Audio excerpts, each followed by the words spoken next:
ఇబ్బంది నిజంగా ఏమున్నది మనకు?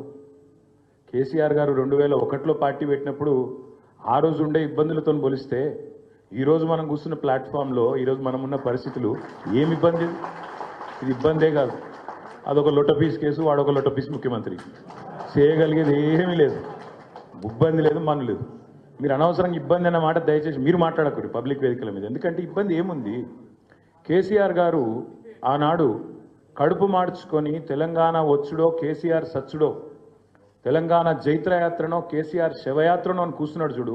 గా ఇబ్బంది ముందుకు ఇది ఏమి ఇబ్బంది నాకు అర్థం కాదు. మా తమ్ముళ్ళు కేసీఆర్ గారు నిరాహార దీక్ష కూర్చున్నాను నాకు యాదుకుంది. ఉస్మానియా యూనివర్సిటీలో మా తమ్ముడు సుమన్ కానీ, ఎర్రోల సీను కానీ, ఇంకా మిగతా విద్యార్థి నాయకులు వాళ్ళ ఈపులు విమానం మూత మోగినాయి. 56, 60 లాఠీ దెబ్బలు పడితే ఒక్కొక్కరిని ఈపు కాలిపోయింది, కమిలిపోయింది. గా ఇబ్బందుల ముందు ఇదేమి ఇబ్బంది? ఒక సిరిపురం యాదయ్య, ఒక శ్రీకాంతచారి ఒంటి మీద పెట్రోల్ పోసుకొని, మనము చిన్న సురుకంటితేనే అయ్యా అవ్వ అంటాం. ఒంటి మీద పెట్రోల్ పోసుకొని భగభగ మండుతుంటే వాళ్ళు పోలీసుల మీద కురికిన చూడు. గా ఇబ్బంది ముందుకు ఇదేమి ఇబ్బంది? ఇబ్బంది అనేది లేనే లేదు. నేను మళ్ళీ చెప్తున్నా, అదో లొట్టపీస్ కేసు, వాడొక లొట్టపీస్ ముఖ్యమంత్రి, పీకేదేమీ లేదు. కాబట్టి మీరెవరు ఆ మాట మాట్లాడవచ్చు. ఇంకొక మాట కూడా నేను చెప్తా ఉన్నా.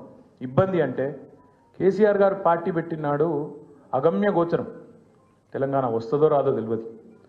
మజిల్ పవర్ లేదు, మనీ పవర్ లేదు, మీడియా పవర్ లేదు, తెలంగాణ సమాజం ఒక్కటిగా లేదు.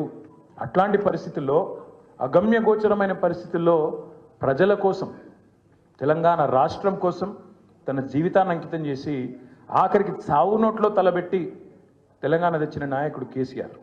అట్లాంటి కేసీఆర్ తయారు చేసిన సైనికుడిగా, కేసీఆర్ రక్తం పంచుకొని పుట్టిన బిడ్డగా ఇది ఇబ్బంది కానే కాదు. మనం ఎవ్వరం కూడా బాధపడాల్సిన అవసరం లేదు. నేను మిమ్మల్ని కోరేది, ప్రార్థించేది ఒకటే. ఈరోజు రాష్ట్రంలో ఒక 3D పాలన నడుస్తున్నది.